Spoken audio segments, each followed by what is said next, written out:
Well, Sonic's 28th birthday passed a few weeks ago, and it's about that time some Sonic fans are itching to know about the next main Sonic game. Takashi Iizuka, head of Sonic Team, has mentioned Sonic games on average take roughly 2 to 3 years to make.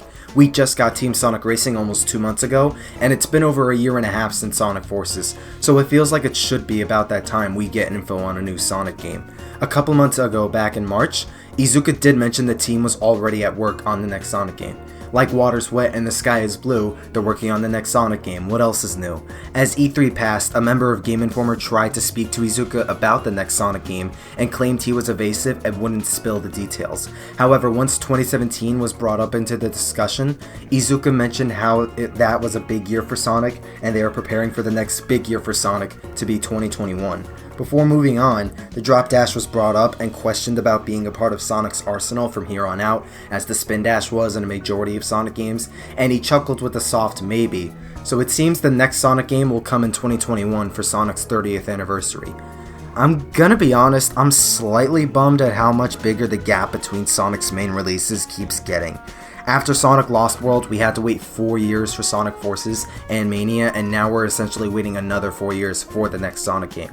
I'm sure Team Sonic Racing was a good game and sold moderately well, but not everyone gets into the Sonic spin-offs. Most fans are looking for the next main game in the franchise, and seeing how we went from getting a game every year or two to almost every half a decade seems a little like torture. I'm all for them using that long amount of time for making the best Sonic game possible, but remember Sonic Forces was in development for roughly 3 to 4 years, and a majority of that time was spent on the game's engine as it was directly pulled from Lost World. Even with all that development time, Forces still felt half-baked and rushed, and the team didn't manage to fully capitalize on all the ideas they wanted to incorporate that would have benefited the game. While having a lot of time for developing a game matters, it matters more if the team can utilize all their resources concurrently with the amount of time they have. Almost all throughout the 2000s, they used to pump out Sonic games like every 2 years at max. We got Sonic Adventure 2 in 2001, Heroes in 2003, Shadow in 2005, Sonic 06 in 2006, Unleashed in 2008, Colors in 2010, and Generations a year after that, with several spin-off releases in between all of them, like the Sonic Advance series, the Sonic Rush series, the Sonic Rider series, the Storybook games, the Sonic Racing games, and more with the help of other companies like Dimps and Sumo Digital and such developing them. With this in mind, I feel my slight disappointment over how long we gotta wait for the next Sonic game is a little justified. Ever since Generations, we had Lost World, Mania, and Forces. If you add the spin-offs, we've had Sonic and All-Stars Racing Transformed, soon 3 Mario and Sonic games, the Sonic Boom games, one of which is genuinely decent, and Team Sonic Racing. So far, this past decade isn't boasting as many Sonic games as a decade before. I don't know. Maybe I wouldn't have highlighted it as much if we had more interesting Sonic games. In my opinion, of that pile of Sonic games I mentioned, the ones I feel are interesting/good are Mania, the Sonic Racing games, and that's about it. The recent Mario and Sonic games haven't pulled me in nearly as much since the first 3, the original and first Winter ones especially. Though that's not all regarding potential news between development staff. Now keep in mind what I'm about to say is a rumor. Some guy posted this on 4chan, so take it as you will. Though I believe it's worth discussing as there's some interesting stuff here. According to him, regarding the aftermath of Sonic Forces and Sonic's reputation, Takashi Iizuka wasn't happy with it either, and is mad at Shun Nakamura, though apparently Nakamura sees Iizuka as a hypocrite considering Iizuka's made a fair amount of screw-ups himself. Iizuka apparently wants Sonic to return to his platforming roots, and Nakamura/Sega of Japan in general want a more action-oriented Sonic.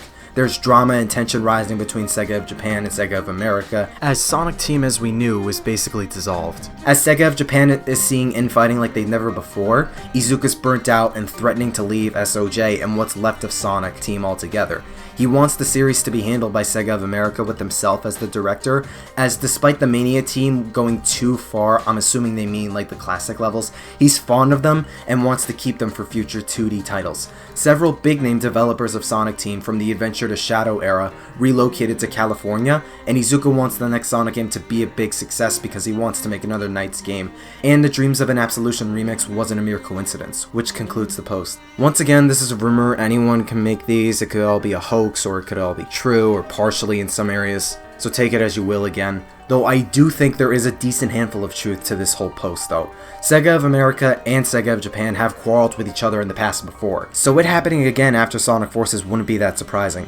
Tension between the two departments, the Sonic brand moving to the west, Iizuka not happy with Forces and being burnt out, Sonic Team dissolving, and Iizuka wanting to return to Sonic's platforming roots are the parts of this rumor I think are true. Sega of Japan did do restructuring near the end of 2018 last year, and all of their big IP development studios, except for Yakuza and I believe Valkyria, moved to CS2, as now Sega has 2 consumer and research development departments. I doubt this means the end of Sonic with Sonic Team dissolving, as it's Sega's biggest worldwide cash cow. They haven't stopped with their other IPs, as Super Monkey Ball is getting a remaster, and Iizuka still claims Sonic Team is working on a new Sonic game, only the Sonic Team brand is likely under CS2 rather than its own big studio. I also think we did hear of rumblings of either devs or the Sonic brand / Sonic Team itself moving here to the West, which makes sense considering how massive Sonic is as a Western IP rather than a Japanese one. It may be telling that Sonic is on the lower end of Sega of Japan's priority list, which isn't that ghastly considering Sonic games generally sell poorly in Japan. As a lot of fans were near the end of 2017, people were burnt out on Sonic after Forces, especially with the boost formula. It's a good formula and it's made some good games and level design out of Sonic Unleashed and Generations and could still be fine-tuned, but Forces not only butchered it to the infamous quip that the game actually had, boost to win, but it seemed like the developers that were working on it either mismanaged their time and resources to really flesh out the boost, or they just ran out of ideas. A change of pace, no pun intended, would suit the Blue Mobian well. But what can we expect for Sonic's 30th anniversary? What do we want out of his 30th anniversary? Well, as this content creator just decidedly ponders his own opinions, as expected and typical, I'm hoping the claim of Iizuka wanting Sonic to return to his platforming roots is true. The reason is, I'd want remasters of both Sonic Adventure titles to be the next games. I know, that's been a long request by many for quite some time, if not Sonic Adventure 3, but personally I feel remasters are the best case scenario. Reason number 1 is because this can give the development staff behind the Sonic games a proper chance to re-explore Sonic's platforming roots to 3D. Many people have been turned off by a number of modern Sonic games, the most common reason being the way they either control or are designed by their levels. Sonic 06, Sonic Unleashed, Sonic 4, or Sonic Forces for the former, or Sonic Color, Sonic Lost World, Sonic Forces again for the latter. Revisiting the foundation and properly replicating that gameplay style whilst revamping the game's level design and graphics to modern standards would give the current Sonic team or Sonic Development Studio what they need to fully assess Sonic's platforming roots, 3D gameplay, and refine what they've blundered over a decade ago. Reason number 2, they have at least half the groundwork covered for them already. Obviously, a remaster is not the same as a new game, and the Sonic Adventure games are genuinely good games. And there's that whole debate of nostalgia plaguing Sonic, but that's usually the case when a new game isn't going forth with new, ambitious ideas. Significantly less so when a remaster or remake is literally taking the same game and usually visually upgrading it. Nostalgia is usually the main selling point behind a remaster or a remake. They have the story, the characters, the levels, the structure, the level design, the music, the sound files, etc. Most of the work would have to be the remodeling and updating the graphics, which Sonic games never struggled with before, and control replication, which is why I'm encouraging the thought, as it'll give the current team a chance to really see what makes the adventure gameplay appealing, and to keep that formula, style, and engine for any future projects. It gives them a bigger chance at not screwing up, rather than making a new game altogether along with applying an established style with a partially incompatible game engine. Seeing how they managed to muck up the boost, I'd rather let them re-explore some old ground and touch a remaster rather than make a sequel to another pre-established gameplay style and potentially screw that up too. God forbid we get a Sonic Adventure 3 and it ends up falling hard, a proper remaster should be a logical, safer, and a much more beneficial approach in the long term. I'm of the opinion that a remaster and a remake should always try to capture the essence and structure of the original without modernizing it heavily and making it a very different game as well. Despite basically Big the Cat's gameplay being the most infamous for padding and completely breaking from everyone else's story and the gameplay in Sonic Adventure, that's still a core part of what makes Sonic Adventure Sonic Adventure. And there are some people, crazy to think, that would be sad to find their big fishing adventure stripped. That's basically cutting content and repackaging the original game with even less to play with. For the first game, the most they would need to do is replicate how everyone controls and whatnot, but also make Amy slightly faster and Big's fishing segments easier too, in my opinion, because the fishing can get kinda finicky and monotonous. It's mainly those two where there's the most criticism and backlash regarding Sonic Adventure. Other than that, they're set. As for Adventure 2, I feel they would just have to tweak the radar and the treasure hunting stages and make it slightly bigger if they're not going to replicate Adventure 1's hunting radar, which is what more people would like, and fix the sound design as that was a major issue in the localization copies of Sonic Adventure 2. And of course, iron out any other slight glitches, mishaps, and give some quality of life adjustments like making jumping between grind rails easier, for example. That enhances the experience, even if ever so slightly. Also, I'm assuming they'll be remodeling the characters too and remaking the animation so the characters can look expressive and bouncy while not looking too dated and comically exasperated. But that's assuming they'll be remastering them at all, which is reasonably unlikely.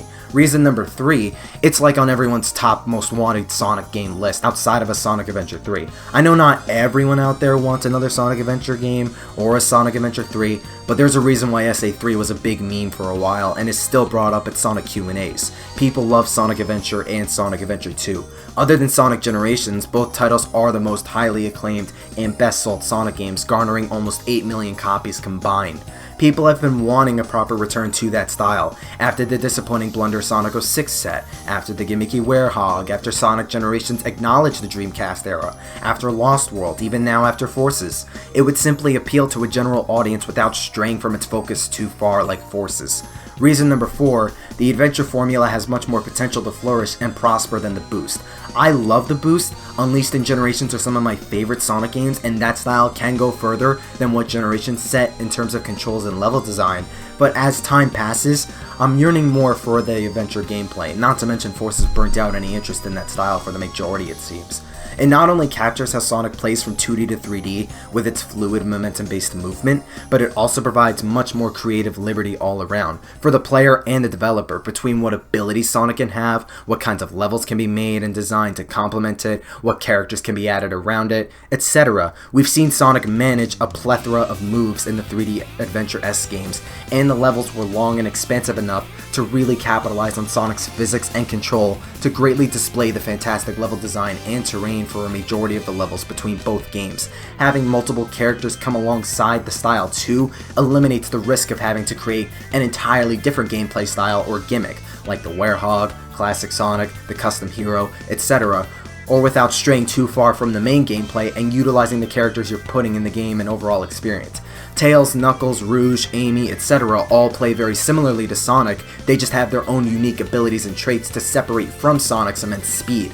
The mech stages are the only outlier for my point, as they're significantly slower and clunkier compared to the action and treasure hunting stages. However, again, not only are those key assets for those games for E102 Gamma and Eggman and Tails, they still managed to serve what those games were trying to tell and provide well enough. Many of us, myself included, would prefer Tails to be running and flying around like Sonic. That's fair. Sonic Adventure 2, however, had a balance in gameplay styles going for it, and was trying to level the amount of styles for each character, as Shadow, Tails, and Rouge were added to the gameplay near the end of development. Not only that, but having Tails in his mech plane still heavily complements his genius in mechanics and reliability in support and heroism. You'd have to redesign all of Tails' levels if you were going to change his gameplay to his Adventure 1 counterpart. That being said, his levels are fine, but Gamma and Dr. Eggman were what made those segments and stories as well.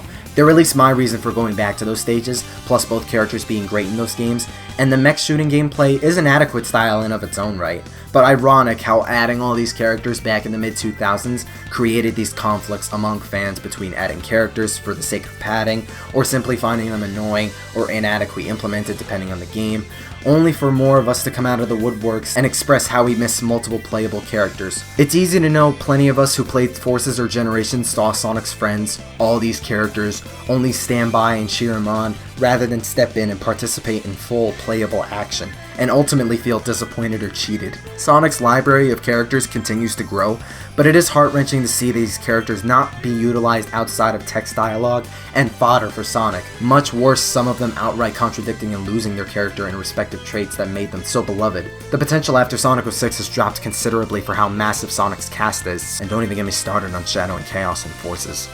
But again, I say all this assuming they would remaster Adventure 1 and 2, and simply put, while it's unlikely, we have no idea what they'll do given the circumstance. We can at least expect a new Sonic game by 2021 for the 30th anniversary, and discounting 06, the anniversary titles usually lean more on the good side of the spectrum looking at Sonic Adventure 2, Sonic Generations, and Sonic Mania.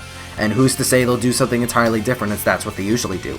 What if we get a platforming-focused Sonic game, or something new and offshoot like Lost World, with how it tried to build upon Adventure's parkour? God forbid we get another kind of Sonic Generations, and it ends up as mediocre as Forces. What if we do get a Sonic Adventure 3? What if we get a remake of 06, or a sequel to I don't know. There was that Dreams of an Absolution remix. 06 is on the brain right now. What about a crossover adventure between Sonic and Mario or something? We'll just have to wait and see. The most we can expect, however, is 2021 will be the next big year for Sonic, and there seems to be a reasonable chance for Sonic to return to his platforming roots, as he's becoming seemingly more and more of an American brand. Only time will tell. What about you? You think there's a chance of the adventure gameplay to come back, or do you think we'll get something different? What if we get another Boost game instead? What are your thoughts and 2 cents on this? Let me know. Thank you for watching, and stay tuned for more Sonic the Hedgehog content and other gaming shenanigans. Stay super.